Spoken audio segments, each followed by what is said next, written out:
Good evening. Welcome to the Team Superdad podcast. In this episode, I'm talking how to make money online with a man that I bought my first online course off ever in 2007. It's my absolute pleasure tonight to chat with Yaro Starak. Roll theme.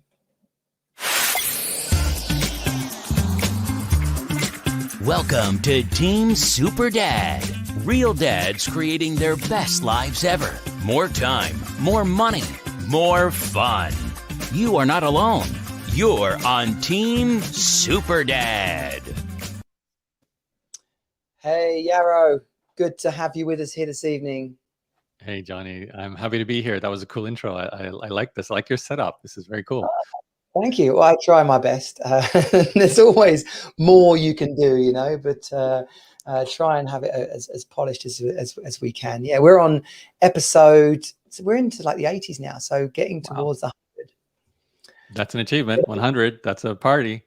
That's the one. There's some sort of stat which you probably know as well as I do about, most podcasts never get past episode 28 or something. There's like an average number there. So I bought cheap equipment, did the first 30 and then upgraded and spent proper money. So I'm doing exactly the same thing. New camera, new mic. This is one of the first ever live stream with this camera. So it's a test for me too. Fingers crossed. Okay, brilliant. Well, we might even ask about your kit in a second, but let's do the introductions first. As I just said in the intro, you're Yaro Starak. I bought pretty much my first ever online course from you around 2007, 2008.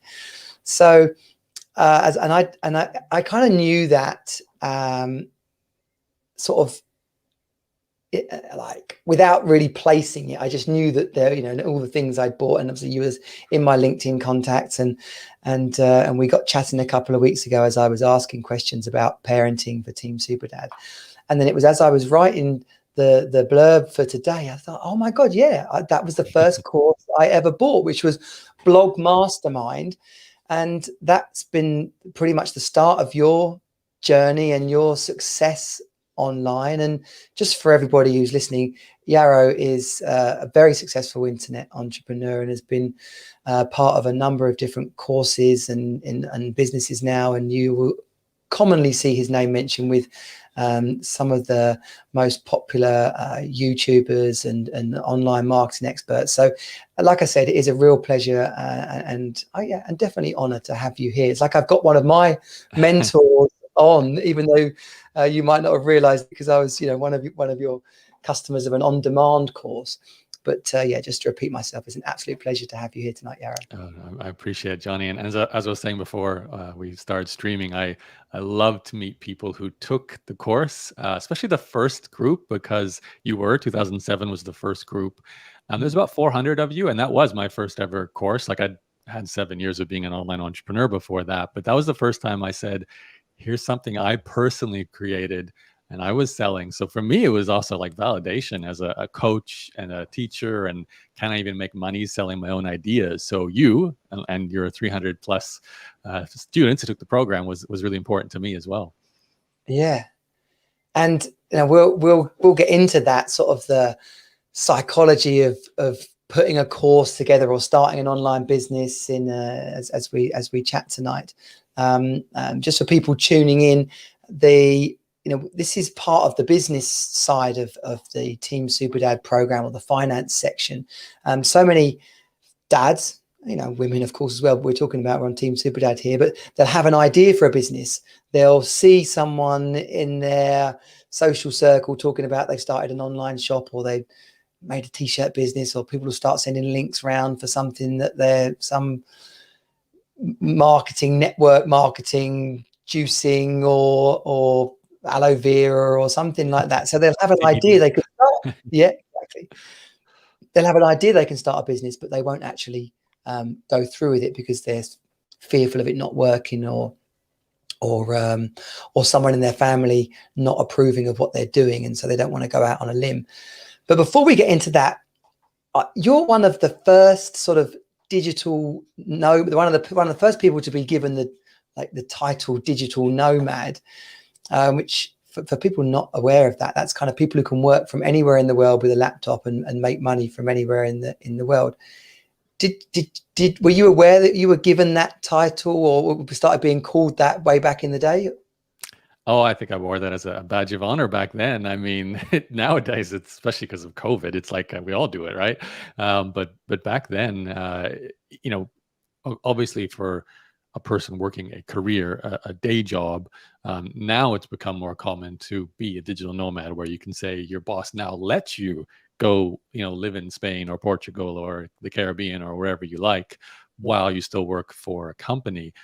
When I started doing it, you would never have gotten a yes from your boss to like let you, work from somewhere else. Maybe he could have like a long weekend every now and then, but I was like on the other side. I was like, okay, I need to be able to do that. So the only way that's possible is to be my own boss. So when in fact, if you go back to the very, very origins of my very ever first attempts at business, the whole goal was to establish that lifestyle. It wasn't like so many other entrepreneurs focused on raising money, having a big exit, making hundreds of millions of dollars. Don't get me wrong, that's very exciting. Oop, we've lost the camera again. Can you hear me still? I can still hear you. Yeah. Yeah. Let me just switch cameras on you, because I don't think it's going to come back. Give me 1 second. Okay.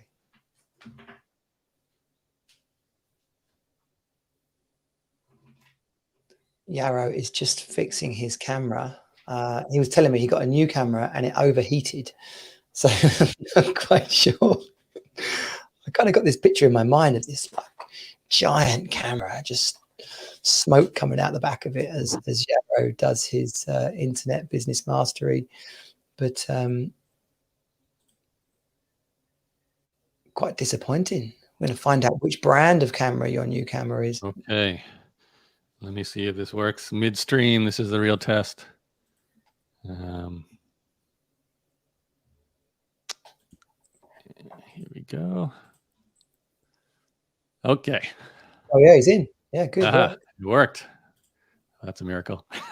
Okay, this one.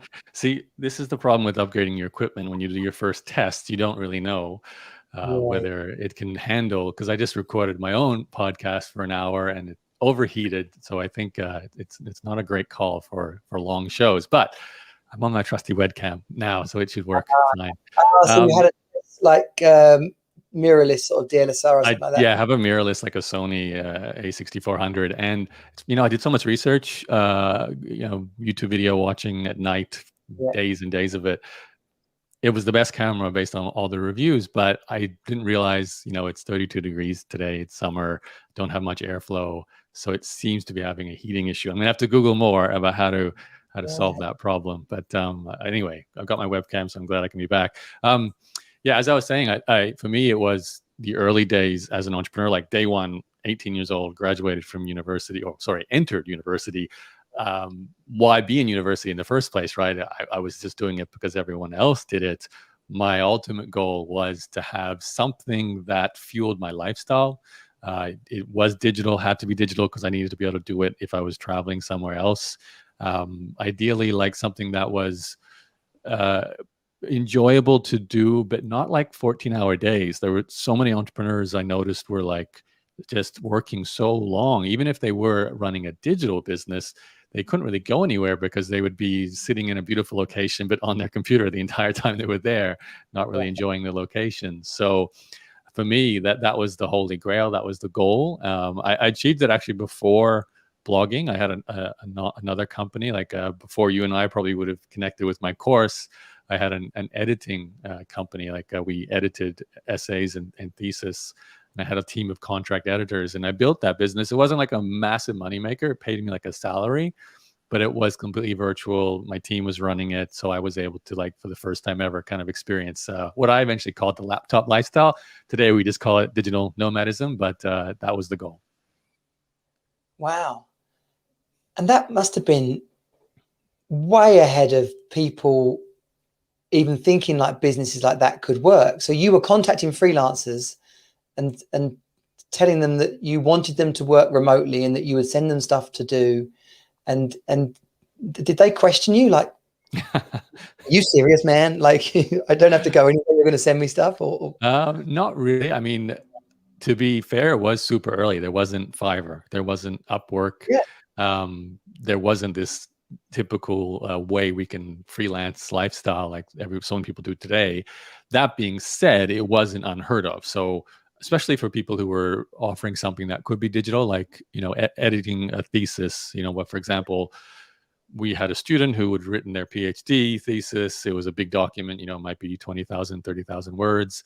To send that digitally over an email and then send it digitally to an editor. They do the corrections and the markup and the feedback, just through Microsoft Word, using the markup there, send it back to the student.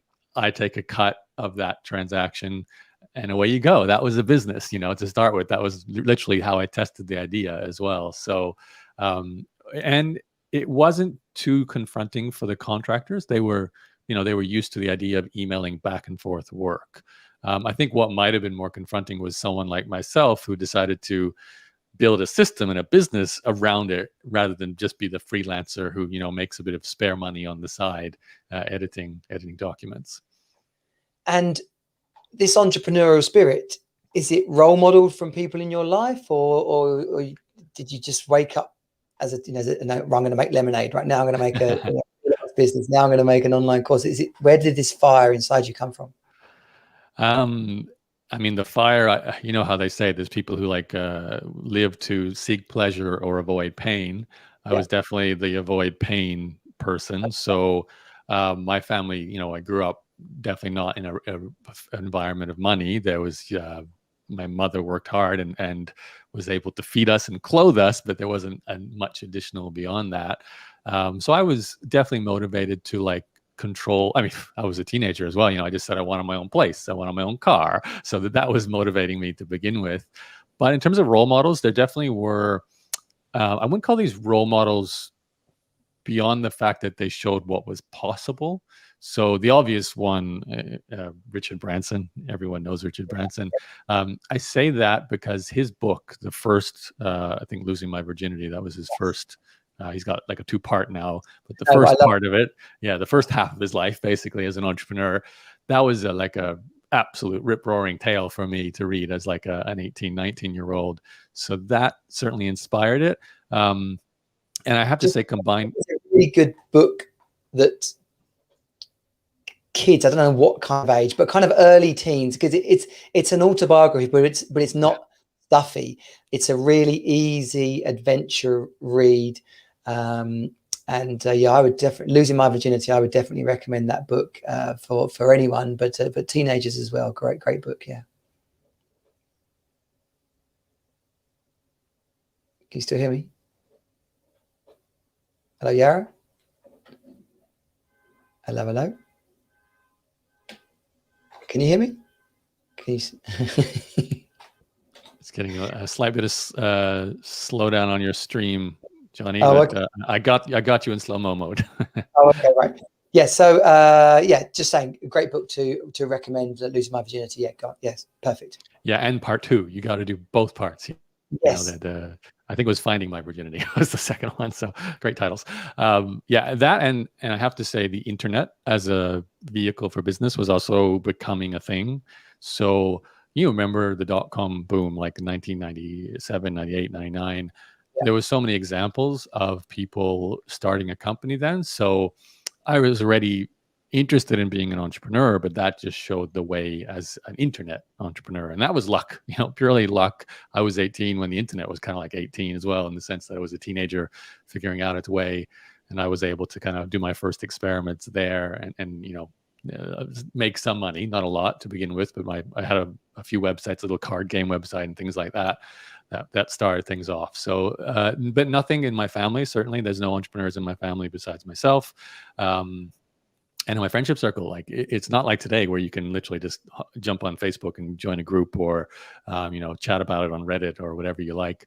Back then, you might have found a few bulletin boards, forums that had entrepreneurs, but it was the Wild West. There's not a lot of people were doing a lifestyle around that and meetups and conferences and everything like we have today. Yeah, literally. You can sit on YouTube and learn what took you 10 years to learn, you can probably do in a couple of days. Yeah. Okay. Well, That's brilliant and also annoying. Yeah. To be at the front of that curve. Yeah. And so thinking about business, online businesses today, there's so many options that people could consider. And I know that you're involved in other startups now as an angel investor, and you still got your courses are still available on your website, yarostarak.com. So is there, when people come to you and say, what's a good way to make money online, I'm sure you lean naturally to the areas that you are strong in, but what's a solid answer to someone asking you what's a safe way to make money online? What's a good way to make money online? Oh, the big question. That's a big question. It's like what's the meaning of life? For me, like you said, there's obviously been a few areas where I've excelled at. In particular, content has been a strength for me in the sense that I like to write. I like to record audio. Video, not so much. I'm not like a YouTuber. I certainly publish video, but it's not been something I focus on. The written word really has been my bread and butter. So blog posts and emails and everything around that. And thank God for Google sending you like all that free traffic if you do that well. So that's been really helpful.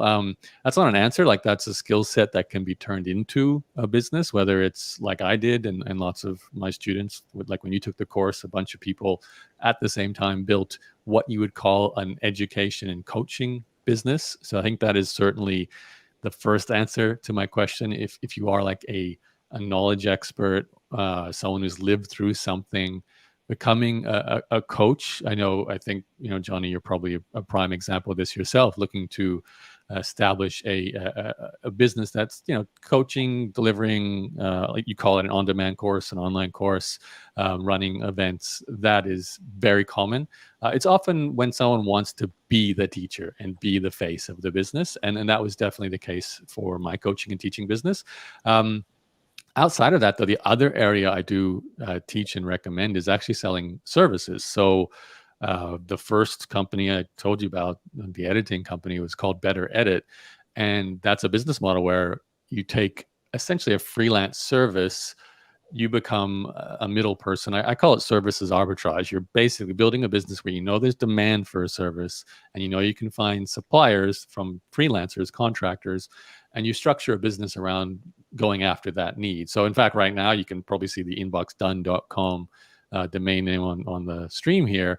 That's my current company, and it's also a service-based business. We do email management for people. So we have a team of contract inbox managers. They reply to emails for our clients, and myself and my co-founder built the business around that. I'm the marketing arm. I produce the content, bring in the clients. She delivers the service with the team. So those two, I think, are probably my favorites, just because I know how they work. They can leverage my skill set of content. It helps to have a co-founder for some businesses. Like if you are selling a service business, you might want an operations person. But it really depends. Like some people go straight to e-commerce. That can be better for them because they don't want to worry about being the expert, selling a service where you kind of have to find a profit margin and make it work. They just want to find a widget, a thingamabob, something they like. It could be camping gear, it could be electronics, it could be some sort of healthy food, and then build an e-commerce company around that. So go to Shopify, set up a store, maybe get some influencers to talk about it on Instagram or TikTok to get your first few customers. So there are really a lot of options, and it might seem like it's super crowded in everything I'm talking about. Like there's lots of people providing services, lots of people selling e-commerce, obviously Amazon being a huge example. But at the end of the day, if you really are excited and motivated about building something in a space, I think you can do it, and you certainly can still do it today. It's not like too late, so to speak. A lot of opportunities.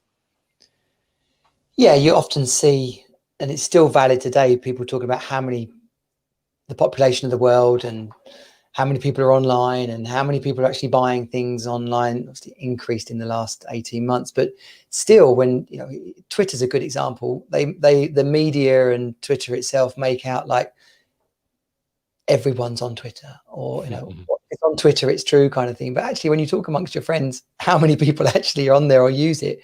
Pretty slim.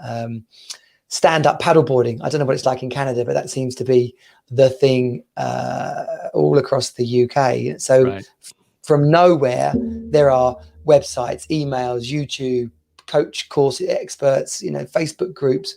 So yeah, just like you're saying, if you think you've missed the boat, no pun intended, but if you think you missed it, there's always something else coming down the line.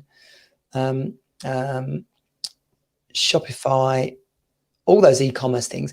People, I guess the path for people would be make a list of interests or make a list of skill sets, things that you personally enjoy doing or have experience in. Would that be a good place to start? Yes, for sure. Like, I do believe in leveraging a strength and not trying to turn a weakness into a, adequate. It's one of those things where, I deal with students like this too. There's a lot of people who just don't know where to start, and even how to begin answering that question. I think a lot of this comes down to what you see yourself doing on a day-to-day basis, because it does take habit forming, repeating actions, and there's no business that doesn't leverage that. The founder at the start has to do a bunch of stuff over and over and over again, often quite boring work too. It could be like writing an article about a subject that you've written an article. I'm doing it now. 15 years later, I'm still writing about something to do with information marketing or online business.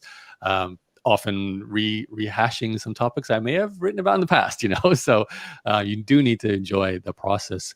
But I think more than that, and this was useful for me too, I really benefited from hearing other stories. That's why I love what we're doing now. I love podcasts. I love YouTube. I love audio biographies, especially for me, audio ones from Audible, listening to a story of a founder, going back all the way to Richard Branson. And since then, I've listened to hundreds of stories about people who've started businesses, everything from, Hershey's and Cadbury chocolate stores to the biggest tech companies, Google's, Amazon's, Facebook's, and so on, and everything in between. And that gives you an insight into what makes a company work, what kind of personality a founder might have, and at all levels too. You don't just have to listen to the Mark Zuckerbergs and the Jeff Bezoses. You can jump on podcasts like we're doing now and just hear the regular, dad story as relevant for your audience of someone who's done something online. And then you can go, okay, so let me figure out what I don't understand. I think this is really important because there's I can imagine a metaphor, right? You have a destination and you have where you are now, and you're trying to get to that destination. Now, without a map, it's very difficult to get there because you'll go all over the place. Now, maps exist in what other people have done before. The problem is you may not understand the language of the map. So this is why I find interviews really helpful, because you start to make what used to be maybe a little bit cloudy and confusing more clear by hearing other people explain it. Sometimes you have to okay, let's fill a gap in my knowledge. Yaro mentioned he's good at content marketing, but what does that actually mean? What is content marketing? So I'll go and study a little bit about that. Oh, it's about getting links from other people's website to your own, so your articles rank higher in Google. And then there's a whole field of study and practice around that. But at least now I understand what Yaro did to make money was to write a blog, to write articles. He generates some exposure, brought some links back in. And now when someone types in certain phrases into Google, his articles show up, he gets discovered. And then a very small few of those people buy my course or sign up for my membership site. So you start to understand the map, the model of the business that I run. And I think for a lot of people, they're just trying to find an idea when really the idea is not the hard part. It's finding out and understanding the model that you're going to then replicate and use. Because the more clear you are on that, the easier it is to go through the process. Now, obviously, doing it is the best way to learn. You'll definitely get a lot clearer by taking action. But if you're still not even sure what actions to take, I think that listening to podcasts with other founders in whatever space, if it's e-commerce, if it's affiliate marketing, if it's blogging, podcasting, YouTubing, software as a service, just get a broad understanding and then gravitate towards the model that matches your skill set. Yeah, and then the confidence that you get from that information, using it as a springboard, not waiting to have enough knowledge, but using it as a springboard and just getting started. And failing fast, I guess, is one of those expressions. It's kind of cliched or whatever, but you can easily make mistakes on the internet, and no one's ever going to notice or hold. It's not like No. it's front page news that someone started a website and learned a bunch of stuff and then closed it a year later. It's okay to try and fail and just move on to the next thing. No, it's not okay. It's absolutely necessary. It really is. So. And when you did your first ever course, the Blog Mastermind, I noticed from your website, you thought about it. It took some other people pushing you, and eventually you did it. Well, that must be a very common thing. I know it for myself. It's very common, but that barrier, that first hurdle, that kind of fear of getting started. As someone who started lots of businesses now, what's a good way that people can address that fear? How can they feel that the people around them are supporting them, and how can they make that leap? Yeah, that's a tricky one. It's a mindset and a self-esteem issue. I do feel like that is an area that we all need to work on, especially when we're trying to do something we've never done before. And, we may not be naturally gifted in the art of entrepreneurship. Most people are not. That's one thing to tell yourself. It's okay to not be like a natural at doing something new, especially when it comes to business, because if you want to succeed with the business, we all have to go through a process, and some people will be just naturally gifted at it. I don't really feel I was necessarily naturally gifted at anything other than being willing to build a website. Okay, I'm going to put something online and see what happens. So I reached that point. Like for me, I had a card game website, which I just talked about, a game I enjoyed as a teenager. And then when I had this, essay editing company, that was a next level up. It was testing my barriers. I want to make more money. Can I build a team? So I was learning more, pushing myself more. But you're quite right. When it came to my first course, that was a completely different hurdle, because I was stamping my name on a piece of content that I was going to sell. So everything else at that point, I was selling other people's stuff, cards that other people had made, services that other people delivered. It was easy for me to be behind the scenes and just, here's my website, buy my stuff if you want to. Now it was like, here's my website, and here's an entire course that I've made. I'm trying to present myself as an expert, where I never in a million years would have thought prior to that point that I'd go onto the internet and say, listen, I'm a coach, or I'm a teacher, and have the hubris to believe that that's what I actually was. So it's easy to say that 20 years later when you're comfortable having coached and helped people, but when you've never helped someone before, you've never gotten a result for someone, it's more difficult. What helped me, and I think this is something that everyone should really look towards, is any signs of reinforcing that you're helping people. I know it sounds a little simple, but it doesn't have to be about making money or selling a product. Helping people can be simply someone saying that I enjoyed listening to you explain a concept on a live stream like you're doing now, Johnny, or someone read an article and they went and did something with that. Oh, I read an article about how to start a blog, and I actually installed WordPress and figured that out. That would have been one of my earlier, very, very early day kind of results. And that starts to give you that little base to start from, where you're getting positive reinforcement. You're realizing that there is a group of people online that they're at a level before you. So what you're good at, they don't know yet, and you're going to help them. And that's important, because you want to feel that there is that group of people. It's very easy to do the other way around and go, well, everyone knows everything online. These people are doing way better than me. How can I be that person who sells a course? Like, they can just go to YouTube and find much better people than me. But really, it's all about finding that, small niche market. I'm a big fan of Kevin Kelly, wrote that article a while ago about 1,000 true fans. I believe that. I've lived it. I don't have a large audience, really, when you look at it. I'm talking, I like to quote this, I might have 50,000 followers of some sort, whether it's social media or my email list. But if you break the numbers down, there's maybe 2,000 individuals who open and read my newsletters, even less on a per blog post basis, or a per podcast, or per YouTube video. So we're talking maybe a few hundred to maximum 2,000 individuals who actually pay deep attention to what I do online. And then over the course of many, many years, there's probably that many customers, or even less, 1,000 people who've bought something from me, or bought many things from me, over the period of time. Probably more when you do something as long as I have, but you don't need to have Like you can start a course and have 100 people paying you $1,000, and suddenly you've made $100,000. So 100 customers, it's 1,000 true fans, and you can do well. So I like to tell myself that I reduce my expectations to a goal that I'm excited about, in the sense that I want to make a full-time income. 100,000 a year would be amazing.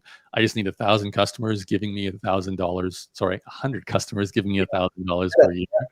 And that seems very attainable, especially when you think about finding 100 people who will benefit from whatever I teach. That's different from the startup mentality when you're looking at getting venture capital. And I've been more recently looking at that world as an angel investor. That's a little different because they're looking for $100 million outcomes. But if you're just like, a coach, teacher, small business owner, lifestyle design entrepreneur, you don't need big numbers. I think that is really worth reiterating. You don't need to be a huge YouTube following or massive downloads of a podcast or massive popular blog. It's just about getting a solid core following, and that's attainable. Yeah, Grant Cardone did a live on New Year's Day or something a couple of years ago, and it was how to earn $100 and something thousand a year. And I'd have to get the calculator out to work exactly out. But if you divide it by minutes or hours, and that's what he was showing. He said, "Oh, you need a $40 item, and you need to sell one an hour. You need." You need a $1,000 product, and you need to sell 100 of them. And as he was doing it, he was holding these things up. He's like, "You want to know why I sell these wallets?" He's like, "Because they cost $12, and I know that if I sell, $1,000 of those, I've just made another $12,000. And so it seems like a big number when we look at $100,000. Oh my gosh, right? £1,000.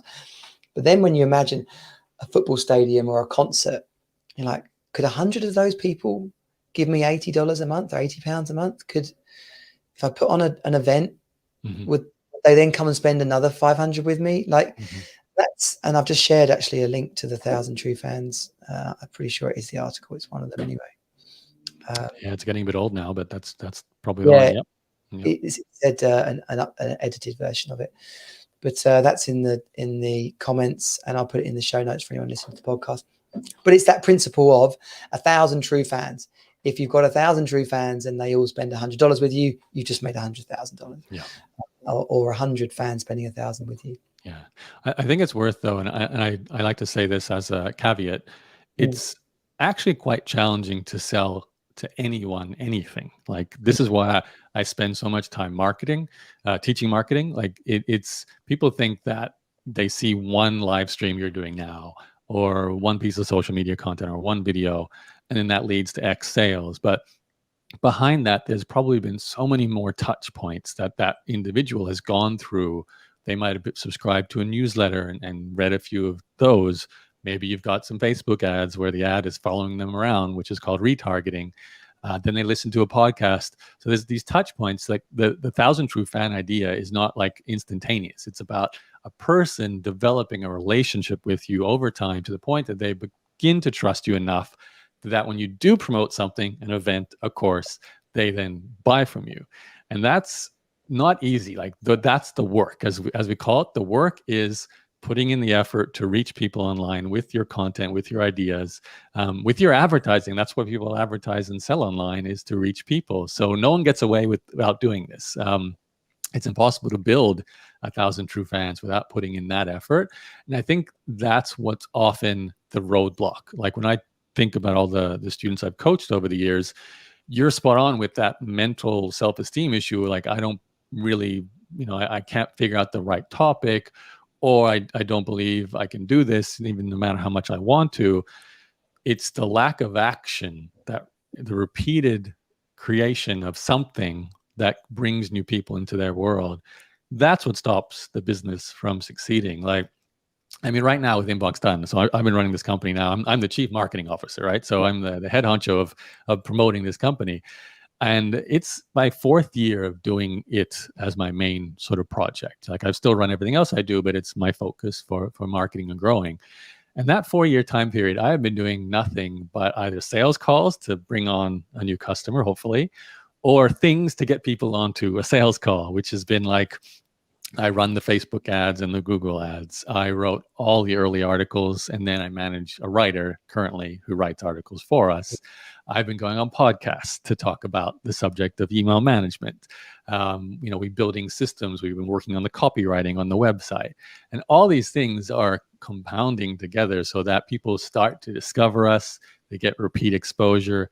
They build trust, and then they start buying from us. And to kind of validate what you and I have been talking about, we're not even at like 50 customers. We do have 50 if we count the teams, but in terms of individual clients, we're not even at 50, but we're over $500,000 a year in revenue. And my kind of short-term goal is to get that to 100 customers, and we'll be doing well over $1 million a year in revenue. And that's a small, very niche service. So, but yet I've been spending 4 years just going out there and building exposure for it, one customer at a time, one marketing piece at a time. Now, obviously, I had to believe in the idea, and I have almost given up probably 2 or 3 times during that process, because I had spent like 6 months pushing and pushing and pushing and feeling like you're plateauing. But then, suddenly you'll do one new experiment, or the results from the last 6 months will start delivering a year later. It took a year for everything to sort of compound. I get the validation I need to give me the energy again to do some more content and build the team and grow things further. So it's a real mix, but I am, and this to me is the power of having had a career as an entrepreneur, is you start to understand the kind of life cycle of a marketing campaign, how everything does take not months or weeks, it's years for things to start building up. And I know you were talking at the start of this, you've almost done your 100th podcast, right? And that's the key. You got to get to 100 so you can get to 250. But then the first 100 are going to be slowly building that tribe of followers for your business. Some of them are going to become customers. Some of them are going to attend your events, and they would have heard about you from a live stream you did 18 months ago. That was their initial contact point. So, it all matters. And not getting caught up on it being perfect. Oh gosh, yeah. I'm guilty of that myself, of perfection and worrying about it being just right. And funnily enough, and I've mentioned this before on podcasts, a similar example or analogy is when you do a face-to-face meetup and you plan the event and you write the program, you do the talk, write the slide deck, and at the end you throw a few beers on the bar and have a networking session, and then people come up to you and like, oh, that event last week was brilliant. I loved the bit at the end where we all just chatted. Yeah. What? The really easy bit. Yeah. And so then you question yourself, well, would it have been as successful without the other bit? Would they have enjoyed the easy bit if I hadn't done the other bit? And which part is the important part? But I've learned that it's all of it, and it's just doing it, and it's trying it along the way. And actually, in the context of this conversation, putting clever people around you, putting people that have got the experience, because when you can hear it from yourself, someone who's had the businesses, multiple, as you've just explained to us, and I have absolutely no doubt not every month was the success that you wanted it. And even now, I bet people are thinking, well, why would you spend 4 years trying to start a new business? Like, surely you've got enough money right now. What's the point of that? But that's not what life's about, and that's not what makes you tick as an entrepreneur. No, and still you've got to get up each day and be like, write another bloody email, write another blog post, because the vision is bigger than the struggle of doing that one piece of work. You're right. I mean, the vision is a big part of it, and then there's like the day-to-day. I mean, I enjoy the talking on the podcasts and the live streams, and I enjoy playing with the technology. Even my overheating camera that I had a problem with at the start of this stream, like trying to figure that out is also fun too. So, and that's the beauty of online business too, is turning a process into the point, or any business, is not just online business. And I think that tends to happen more and more. Like there's a survival curve. We all know, like Maslow's hierarchy of needs, or maybe we don't, but you can put up the link to it. It's very important to make your money to cover your bills and your food and your rent first, and that tends to be what your mind is 100% focused on. And I spent the first 10 years as an entrepreneur just on that. I must make enough cash to move out of my mom's house. I must make enough cash to put a down payment on my own place, so I don't have to pay rent anymore and build some capital. Everything was about doing that. And then, yeah, it's true. There was probably a point, I think I was turned 30, and there was like the first time I ever had like $1 million net worth, if I calculated this, like the cash flow from my business, the value of my property, any investments I had in stocks and shares and so on. I didn't consider myself retirement ready, especially at 30. You're expecting to live a number of years, so $1 million won't last that period of time. But there was a little bit of like, okay, I can not quite think about survival. Now I can start choosing, all right, let's pick some things that I want to do, what I'm excited to do. I still want to get to the next level. I want a bigger business. I want maybe a different type of business. But then you get the freedom and the sort of mindset freedom there, where you can pick and choose a little bit more. And even if you look at the biggest levels, like that doesn't change. I'm actually watching an HBO series about Mark Wahlberg now, which basically follows his life just before the pandemic and during the pandemic. And it's, Mark Wahlberg is certainly a famous actor, but he's like involved in 8 different businesses, from clothing apparel to Wahlberg's, like a burger joint, to like a film and production studio. What else they have? Gyms, all kinds of very different businesses that he lends his money and his name and his time to. And he doesn't have to. The guy is well and truly stinking rich from just his movie career, but he loves the idea of being around, like you just said, like successful, creative people trying to change things. B, he wants to challenge himself. Obviously, he's interested in these different areas of life. C, he wants to help his customer base, whether it's getting more fitness from the gym. It's funny. I laugh because he sells hamburgers on one, and then he sells the gym on the other. It's like a cycle going on. But you can see, and you watch his life. Okay, he's got some advantages. He flies private. He's got a driver, but he's doing the same thing we all do. He's going from meeting to meeting, trying to figure out how to solve problems. Obviously, he's acting in his movies when he has to do that. Maybe that's not the normal part for most of us, but it's not that different. And why do that? Because you enjoy it. Like, it's as simple as that. I mean, I don't know many people who enjoy simply sitting on the couch watching Netflix or reading a book as their only thing in life. That's great for a part of life when you're relaxing, but you do need something that you're motivated to change or work on or build to function. It's something wired into us. So I think a lot of my more recent projects have been not just about, making more money for money's sake, but proving to yourself, can I do this again? Can I do it in a different business model? Angel investing for me, completely new, but I love the idea of supporting other companies. I love the ego of potentially supporting a big company that, becomes a unicorn as an angel. So there's another, like a badge on your success chart, I'm not going to discount the value of ego. It drives you forward. So, but at the beginning, like probably most people listening to this, you got to go your needs first. And a good mentor for me in my early days, Rich Sheffrin, he's like an internet marketing mentor. He said, whenever you start a new business, and this wasn't even like if you're super successful already, this is anyone starting any business anytime. He said, cash flow is first. Ignore everything else to the detriment of focusing on cash flow. So, he even was saying, don't worry. Like you mentioned perfectionism before and doing everything well. He was like, maybe you're not going to hire the best people right now, but you just need what you need to bring in the cash flow, because the cash flow gives you time, gives you resources to then find the best people, find the best software, find the best, whatever it is you need to make your business do what it do. And that's so true. So with Inbox Done, the company I keep mentioning on the stream, first thing we ever did before we did anything, we didn't build a website. We nothing to sell it other than me sending an email saying, we're thinking of offering this service. Does anyone want it? And we got our first 2 customers that way. So it was all about cash flow. Can we get some cash flow and validate the idea? Well, that's a brilliant thing to come on to next. Okay. But just before we do that, what I heard in what you said there, both in your motivators, what drives you, and when you were talking about Marky Mark, there's a balance. There's a balance there.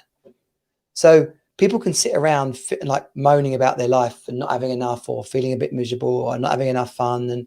But just as you alluded to, what are they actually doing? They're watching Netflix and they're reading the book. There's no balance. And so for Marky Mark's life, in whatever we don't know this exactly, but we can assume when he looks at what a great year looks like, he will have done each of those things. He'd have done a piece of each of those things, one of which being, I bloody love being in a movie. I bloody love acting. I bloody love the attention of standing at a premiere or whatever the thing is. There's a slice in there called creativity, called acting, called self-expression. And he's gone out there and found that thing, so that in the mix of his life, he's got that. And really important, I believe, around dads, is that we get very caught up in managing our life, managing our work, managing our family, managing, like, everything's managed, and we've left no time for ourselves.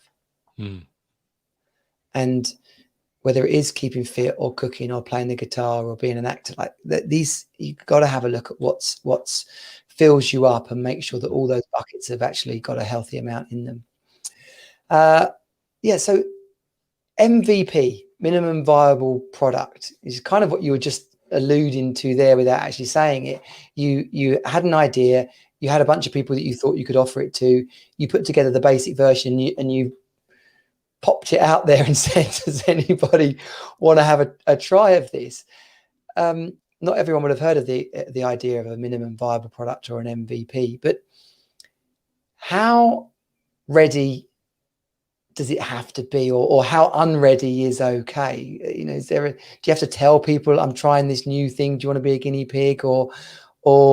I guess people can get stuck in that, just the same as the perfectionism thing. But until you get some people trying it to validate it, you don't really know. And I'm going to answer the question for you a little bit, but if you say into this as well, there are people out there who love being the pioneers, the people that tried things out. They love being the testers, and we have to remember that they're out there. Yeah. I mean, you don't you don't have to test with an actual customer either. You know, you can test with a user for free. A lot of software startups do this. They don't necessarily try and sell. They deliver something very, like, it's kind of like the justification, like you just said. It's, hey, got a new idea. We created a beta version. It's an MVP. It's not going to be perfect. We need some users. Let us know what you think. You know, and it's the story you tell to kind of give context that then makes that experiment, you know, work and justified. But it really depends on what you're selling. Like, I've got a coaching client right now who's a coach, like a teacher in the productivity space. And he's never attempted to sell to his audience. He's built up a little bit of a following on social media and his email list. But he came to me saying, listen, I want to get to the point where I'm selling a course online and you know, doing more coaching. So the first thing he's doing, and I said to him, you've never actually tried to sell to your people. So you don't really have any data on how viable an audience you have. So far, it's just numbers. So he's going to that audience literally today as we're talking, and sent an email saying, I am preparing my first ever program. You know, it doesn't really talk about what it is yet. It's a program about his subject of peak performance. And I'm looking for to do some free consultation calls because I want to understand you. I want to know more about you, the problems you face, the challenges. What are you struggling with? Why do you think you're struggling with it? Because the whole point of that is to get a clear understanding of who is paying attention to him right now. Like, are they beginners? Are they more advanced? Do they have a lot of money, or are they just struggling to get by? Are they fat? Are they skinny? You know, what's their kind of customer avatar profile, basically? And then more importantly, in my mind, he also will get the feedback of a person talking about their problem. And as an entrepreneur, anytime someone comes to you talking about a problem, listening to the words, how they phrase it, what are the emotions they're talking about? I feel sad because I'm overweight, or I feel sad because I can no longer keep up with my kids in the football field, whatever it might be. And that's important because those words and those emotions tie into how you structure your product, how you sell it, you know, the copywriting, the distribution, the product itself. So, you know, there's a lot you can learn. That's for a coaching business. It's different. Yeah. You know, if I was selling, I mean, I could be selling a microphone stand, you know, that's holding up my microphone here. Inbox Done is exactly that. Well, that was an example where I had resources. So I had a person named Claire, who's my co-founder. She was one of my current inbox managers for my coaching business. And I said to her, listen, I want to test this idea. I'd like you to be my co-founder. And I want you to be the first contractor who actually delivers the service for a client, not just me. You'll be working with another client. And we'll figure out, A, does anyone want it? B, what can we charge? C, do they value it? And B, do you as a contractor enjoy the work and get paid well enough that we could build a team around this? So it was answering so many initial test questions. To me, the most important thing is, will someone pay for it and keep paying for it? And then what do they want? Like, that is so important. But you don't have to. Like, I'd actually just did a podcast with a venture capitalist. So this is a person who invests, $25,000 to $250,000 in startup companies that are very early stage, even no traction. They just have an idea, and they might be just testing things. I don't have any customers yet. And she said something really interesting. Her name's Elizabeth Yin. She said, when they're making a decision on who to back, they're looking for people who are kind of doing exactly what you just said. They're doing experiments and getting users of some kind, not paid users, but they're doing something where they're reaching enough people who are willing to test their software or fill in a form or something where there's proof of concept, feedback given from an audience, action taken by an entrepreneur, basically. And from there, the traction is, sure, it's about making sales and getting your first customers, but they're looking for that experimentation first. And I think that, if we're going to give advice to the listeners, if you've been stuck with any kind of business before, it's probably because you're spending way too much time thinking and researching and listening. I know this is contradictory to my other advice earlier on when I said you should go and listen to podcasts and YouTube videos and so on, but you need to, at some point, stop doing that and run some experiments, whether it's, hey, I'm going to do a live stream for 100 episodes and build my brand and build my audience and see what the end result is. I'll learn about the equipment. I'll get to talk to smart people. I'll hopefully build initial, step towards my 1,000 true fans, which eventually will translate into coaching clients, people attending my events, and so on, which I'm probably just saying a lot of your thinking, Johnny, when you started, what you're doing right now. Yeah, exactly. And they're two different approaches, and people will be, in their own mind, they'll know whether they're kind of an operational, pain and problem sort of, they can solve it with a process, and other people will be more emotive, where they can solve someone's need or struggle with an experience or with support through on an emotional and emotive level. And that again goes back to your point about playing to your strengths and realizing what we're really good at.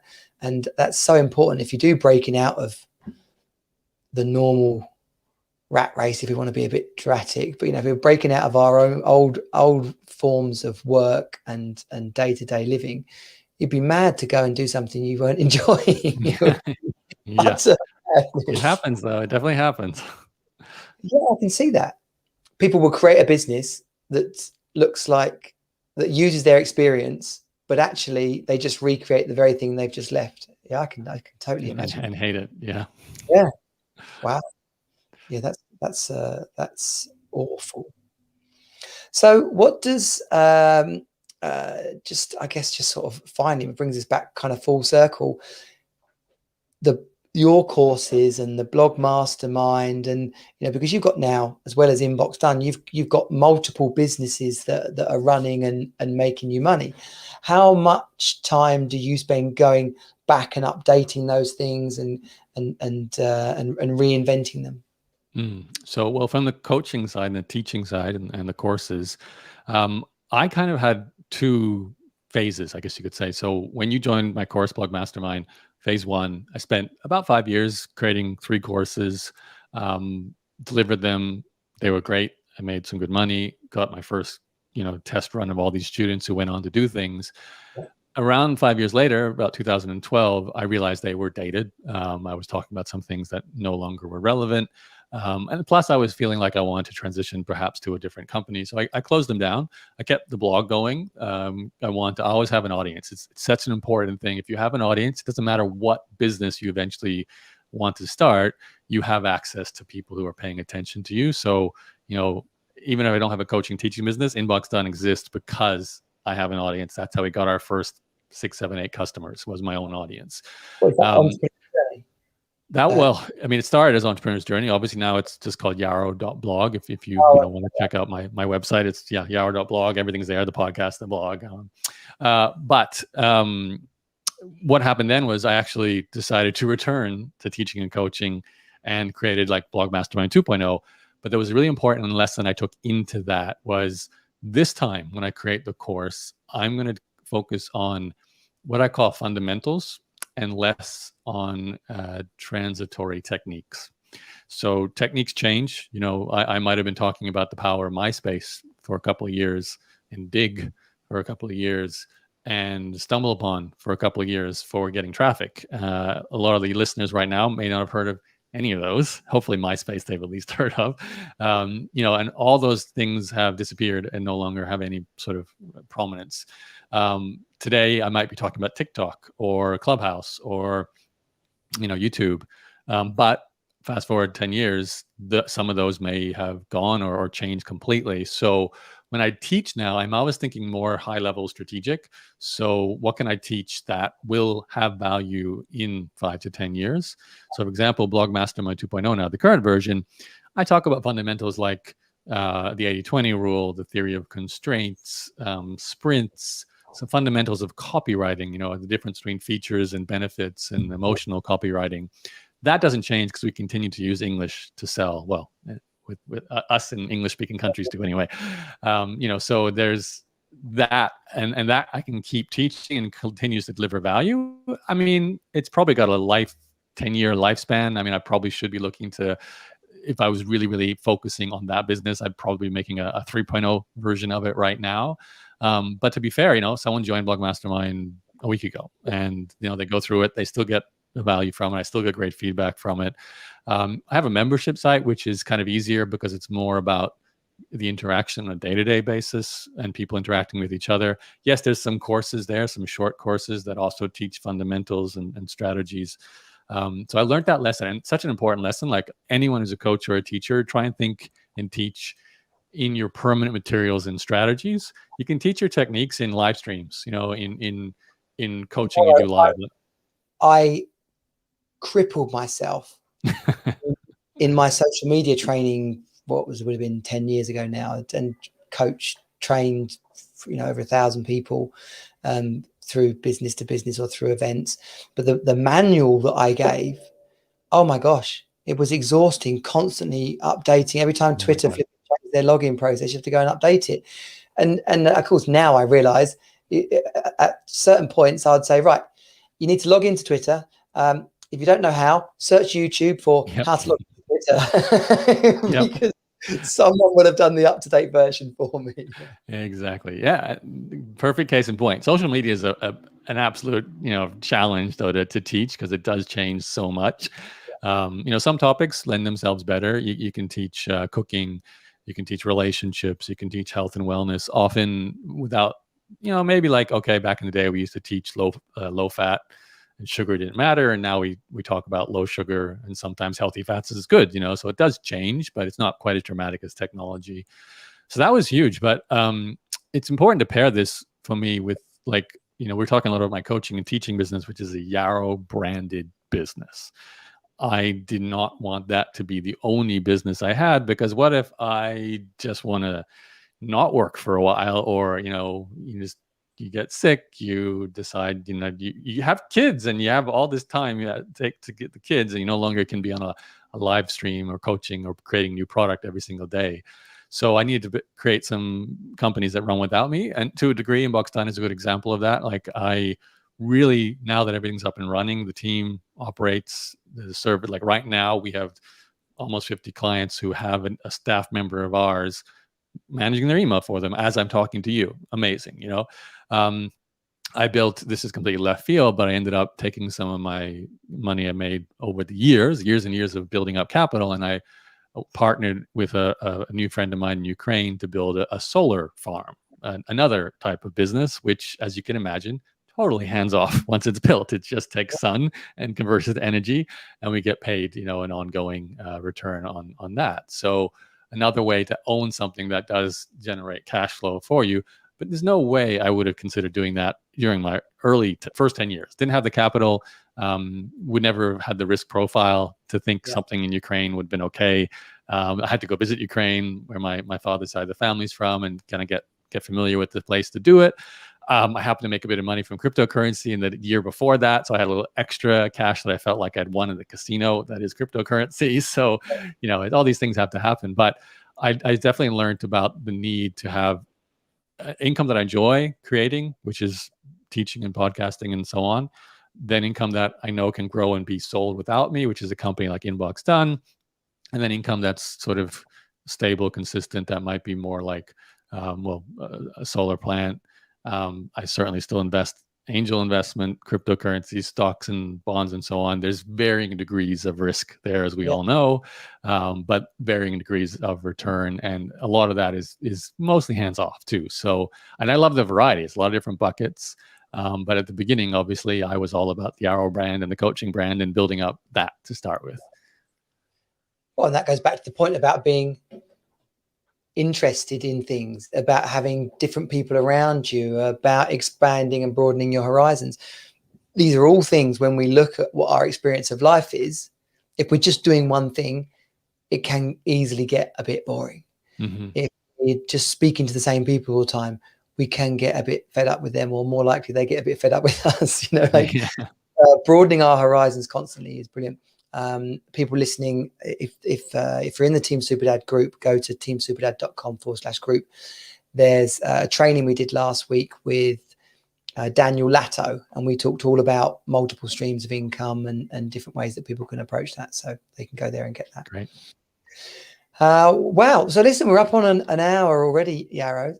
So we've shared that people can go to yaro.blog and see all the stuff that you've got going on. I've put that in the link and just shared it on the screen. It's also in the comments of whatever social you're watching this on. It will be in the show notes of the podcast as well. I've just loved this conversation, Yaro. Thank you so much. As we said at the beginning, the chance to this just happened kind of out of the blue through a LinkedIn conversation, and to connect like this and to be speaking to the person who I bought my first course off all those years ago. I feel old now, Johnny. Well, no, I mean, I'm 47. We must be similar. We're close. I'm turning 42 soon. So. Oh yes, you are young. Yeah. And I think what I want to say at the end of this is that I know that I didn't finish your product, finish your course that I'd bought there. I know Why not, Johnny? What stopped you? Confidence, commitment, and just trusting that the thing I'd bought didn't need questioning. It just needed doing. And if I'd started at the beginning and seen it through to the end and just seen what happened, I would have had the experience of consuming all your knowledge and experience as it was designed to be consumed. I would have had the experience of trying it out. And most importantly, I would have been left without the frustration of not really knowing whether it worked or not, because I didn't want to admit it. I didn't really follow it through as it should have been done. Mm-hmm, mm-hmm. And that obviously sounds a lot like a mindset kind of issue. Just experience you needed. You need to live a little longer, go through some things. Like, I'm sure if you bought a course today, you would be choosy in what you choose to spend your time on, but you would definitely choose something you plan to finish. What's changed since then? Honestly, I have bought courses over lockdown that I've looked at and not really fulfilled on. There's other things that I'm still working through that might have been, 12 weeks of content that I've now had 9 months, So, being completely open with everyone that's watching and listening. This isn't like I'm the guru sat here saying I've got it all nailed. This is the experiences of a dad, of an entrepreneur who's working through training, working through his own challenges, and that those things that I just listed about what I could have taken and learned from completing your program. What is that now? 2007, some sort of 15 years ago, are exactly the same today. Is that don't buy 3 courses at once. Buy one. Give it the time and attention that it deserves, and see it through. Don't question it. Just do it. I mean, do your due diligence before you buy the thing, and then just shut up and do the work. You know.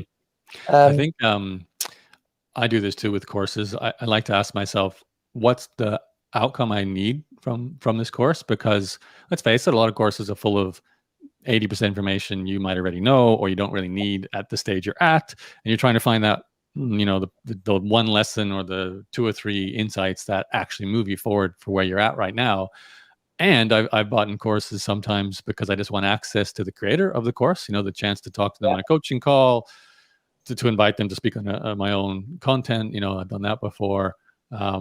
Sometimes it gets you a ticket to an event. I know I've done that, like just the event ticket I wanted. I didn't necessarily want the course, because the event gets me in front of more speakers, the attendees, they might become customers. So there's all kind of motivations, but I always kind of like, okay, why am I doing this? And I know I bought Rich Sheffrin's course, who I mentioned earlier, $5,000. It was like $400 a month for 12 months.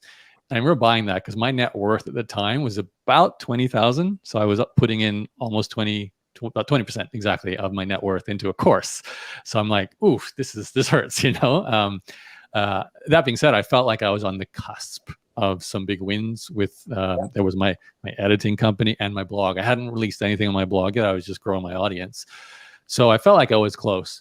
And I remember I'm buying access to Rich for 2 reasons. I want to see how he delivers this course. And this is kind of subtle.